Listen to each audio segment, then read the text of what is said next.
Very good evening, friends. Meeting after a big gap of Deepavali holidays. So, wishing you a very happy Diwali and happy New Year. So, leaving behind the sweet memories of the sweet festival, let us go ahead with our studies. We are discussing the Stuart Close philosophy, and we are discussing third year syllabus of third Stuart Close philosophy.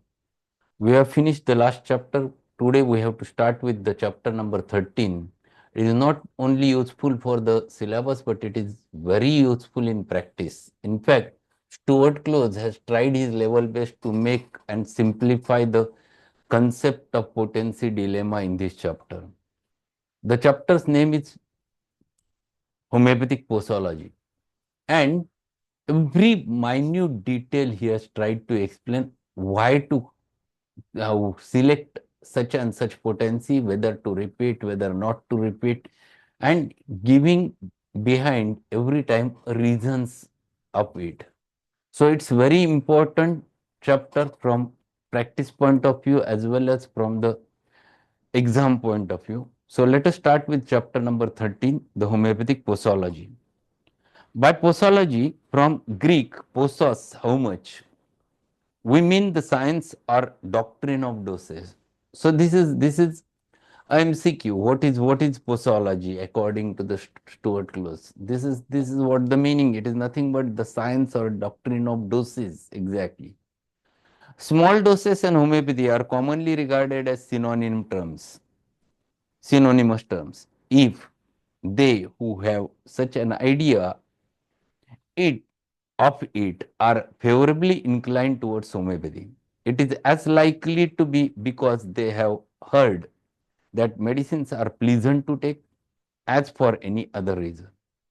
While such an impression, taken with what it involves, is not altogether undesirable, it is to be regretted that the broader basis of the judgment has not been furnished by those whose duty it is to instruct the public in the principles of homeopathy.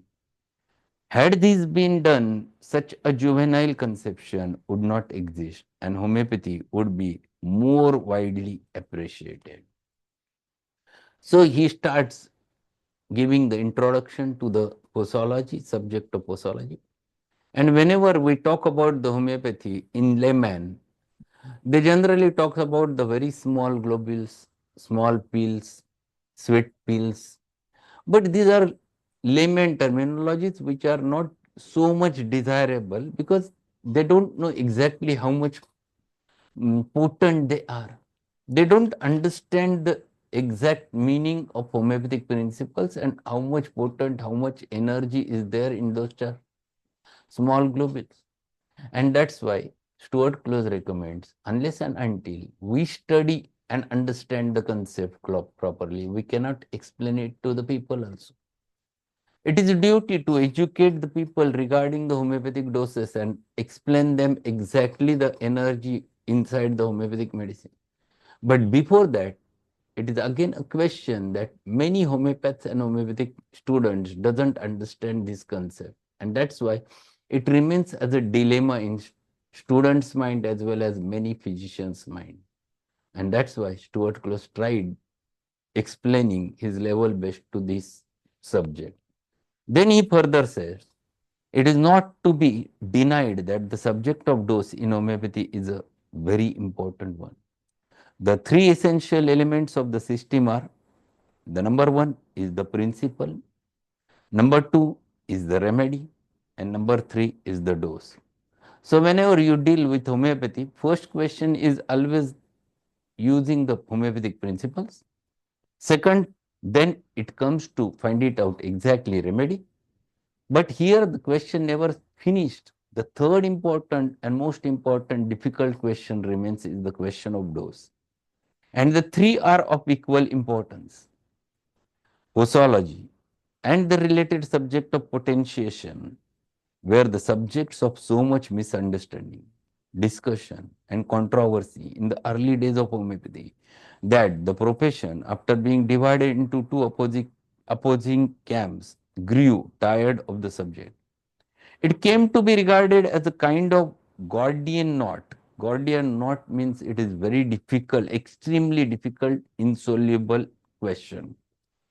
It came to be regarded as a kind of Gordian knot to be cut by each individual as best he could with the instrument at his disposal. Hahnemann himself, at one time, almost in despair of ever being able to bring his followers to an agreement on the subject, cut the knot by proposing to treat all the cases with the 30th potency. So, the question of potency always remains a big knot, and how to remove this knot is very important question. The question becomes very simple if you treat anything with the help of material doses and treating the material disease or material problem, then you can decide the doses. In allopathy, the question is very easily solved. The doses, therapeutic doses, they are always explained on the basis of weight of the patient. And they describe 5 milligram per kilogram of body weight 3 times a day or 10 milligram per kilogram of body weight. So, such a calculation is possible when you think about the concept materially. But when you deal with the dynamic human being along with the material human being and giving him a dynamic remedy, the question always remains unsolved unless and until many pros and cons which we don't take into consideration. We have to take them into consideration, then it is possible to get the understanding about it. Without that, it is not possible. We have to understand the concept very clearly. So, this is too much important, and what he says, Hahnemann was also in a problem because there were many questions aroused by many peoples when he started doing practice and concept of dynamization came into existence. So, for one time, he has mentioned that give the 30th. He has started, yes, explained, start with 30th, that's all. Following this suggestion, others tactily adopted the doses confined to one and very limited range of potencies. So when Hahnemann himself explained that use the 30th, then everyone started, yes, this is sufficient. No one was understanding the concept behind it. The materialistically minded restricted themselves to the crude tinctures and triturations or very low dilutions, ranging from 1x to 6x. Others ranged from the third to 30th potency, while another small class of metaphysical tendency used only the very high potencies, ranging from 200 to millionth, and each according to his personal predilection. So there were many people after when Hahnemann explained that use 30th, many have who never considered that how 30 will going to act. They have started using 1x to 6x or 12x or 24x or 1c to 3c, 6c, but they are not going beyond. There was certain group of people who have utilized up from 6c to the 30c or 200c, but there were a very small group who were considering the metaphysical aspect of human being and started prescribing remedy above 200 to the millionth, and they were very rare. But with all of them, there was not specific understanding when to give high, when to give low, when to give moderate. There was no such a thought.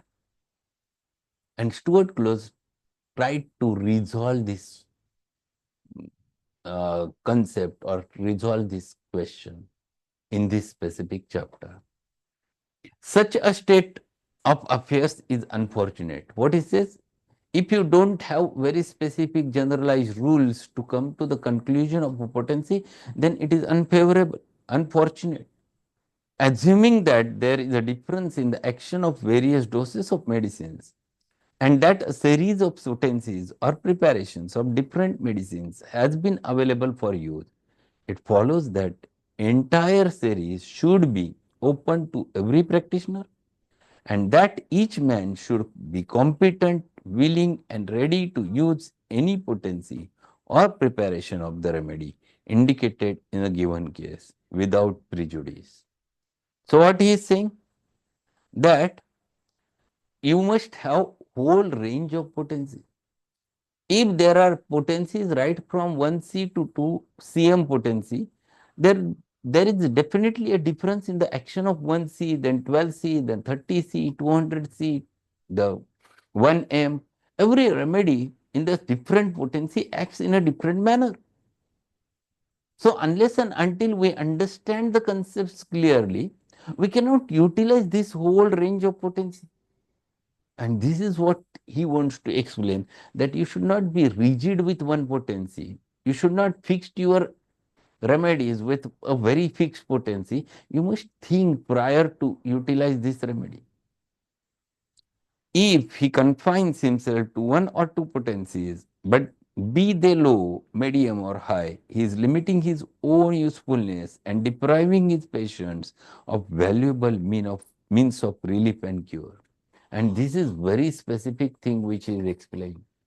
If you don't use according to the rules of utilization, then and you are fixed with certain rigid potencies, yes, only use 30 or 200, then you are not giving a relief to your patient.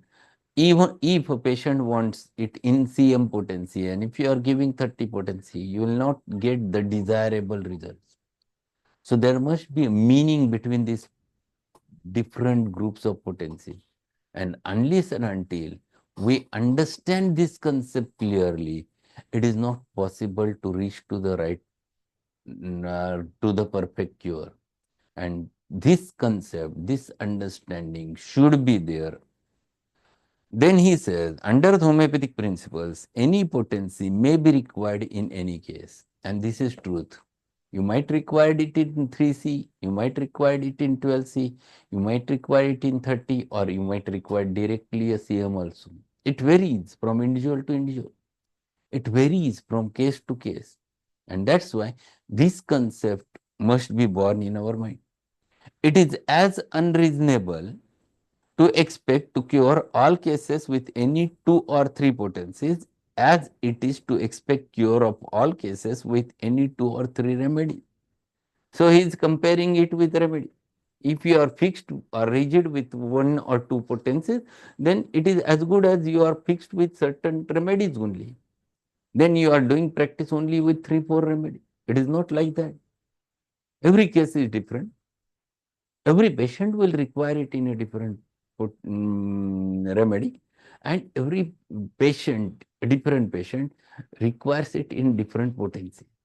So question of individualization is very important while selecting the potency.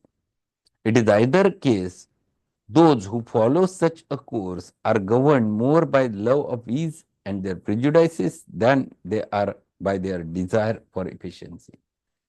And he says that if there are certain practitioners who are rigid with fixed potency and they are using the same potency again and again, they never do they never want to do a hard work. They want to make it simplified, and they want to avoid the utilizing intelligence and utilizing art. So one should be very, very, very much industrious in order to solve the case, finding it out, judging the susceptibility, then coming to the right potency, and it should be fixed according to the case and not according to the thought of the person only. The selection of the dose is as much an integral part of the process of making a homeopathic prescription as the selection of the remedy, and often quite as important. A well-selected remedy may fail utterly or even do injury because of wrong doses. So what he is saying, if you have selected very correct remedy, but you had not selected proper potency, then either you never get a result, either you might get a little bit aggravation, or either you might get a injury to the patient. So if your potency is not proper, you can create a problem for you. And that's why the question of potency is too important. Dose as well as remedy must be adjusted to the patient's need. And this is the truth. Every case it is different. The homeopathic doctrine of dosage, like the law of cure, was based upon discovery of opposite action of large or small doses of medicine. It is another application in medicine of law of mutual action, the third Newtonian law of motion, that is, action and reactions are equal and opposite. Everyone at all acquainted with the action of drugs knows, for example, that ipecac in larger doses causes nausea and vomiting, and in smaller doses, under the certain conditions, will cure the same. That opium in larger doses will cause the deep sleep or narcosis, and in small doses, under the certain conditions, will cure the same. And this is too important. The homeopathic small doses, that is the dynamic doses, works in a different manner than the material doses. Material doses always used to produce a primary action. They used to produce their direct effect on the human being. The simple an example will take, instead of taking ipecac and example of opium, we'll take simple example of a tea. We used to drink a tea in quantity. We used to take it in 1 cup or 2 cups, like that, and that quantity, on the basis of that quantity, we get the freshness, the elated mood for time being under the primary action of the tea. If you go to the hotel or any Amrutulya to drink a tea, you will get either it in 10 to 20 rupees, and you consume a cup and you will be fresh for some time. Once the primary action is vanished, then again the sluggishness, dullness develops. Then again you will require same in same quantity or more quantity. So this is the primary action of the tea. From the same tea, we used to prepare homeopathic medicine called as thea. It is just a H is added in the word of tea, thea. So this thea, if we consume 4 globules of a thea, we will not going to get the same action what we used to get with the material tea. Here, it is just act. If you take 30 thea, it will just act as a stimulus, and the vital force of the human being reacts against that thea stimulus, but will not show the same action of a tea in the human being. Because remedies in the dynamic potencies works in a different manner, and remedies in material doses works in a different manner. Material doses of the medicines always produce primary action and used to produce its direct effect on the human body. Whereas the same medicine, if we use homeopathically in the dynamic doses, it works in an absolutely different manner. In fact, it never produces primary action. It works as a stimulus, and there is a reaction called as secondary reaction given by the human being against that stimulus, and you get a different totality of the symptom. You get different symptomatology. And this is the difference between the action of homeopathic medicine and action of allopathic medicine, even though they are same. And that's what example he has given. Ipecac in larger doses used to produce definitely nausea and vomiting. But same medicine, ipecac, we used to use in homeopathy in dynamic doses to treat the similar problem. Same is true for the opium. Opium in material doses used to produce a narcosis, tremendous sleepiness. But opium, when given to the patient of sleeplessness, sleepiness, we used to give the opium and patient comes out of that. So such types of actions are absolutely different in material form and in the dynamic form. And this is what we have to understand. The colchicum, we have a drug in our homeopathy. The same colchicum was used in allopathy. Even some people, even today also use colchicum. They used to use the colchicine in material doses in order to treat the gout under the primary action of the colchicine. But same remedy we used to use it in the human being on the basis of symptom similarity, and then we prescribe it in dynamic doses. So action varies, and this is what we have to understand. So in larger quantities, the medicine works in a different manner, and in small homeopathic doses, it works in a different manner.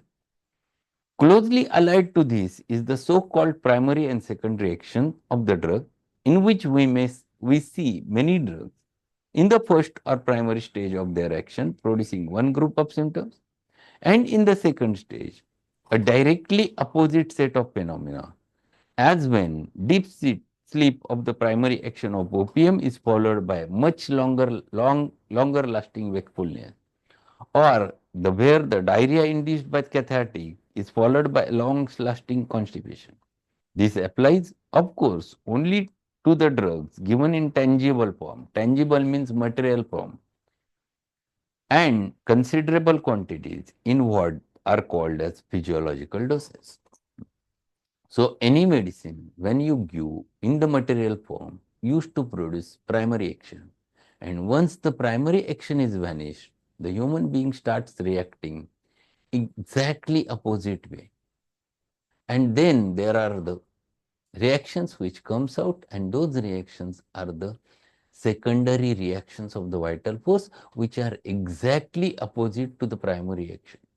So opium in primary action, if it used to produce sleepiness, the secondary action when starts, there is a tremendous wakefulness and patient never gets sleep thereafter. So there are many, if patient is having constipation, if you are giving the purgative in the primary action, the patient might get a diarrhea, but when action of that remedy stops, immediately the secondary reaction from the vital force starts and produces more constipation. So we have to understand all those concepts.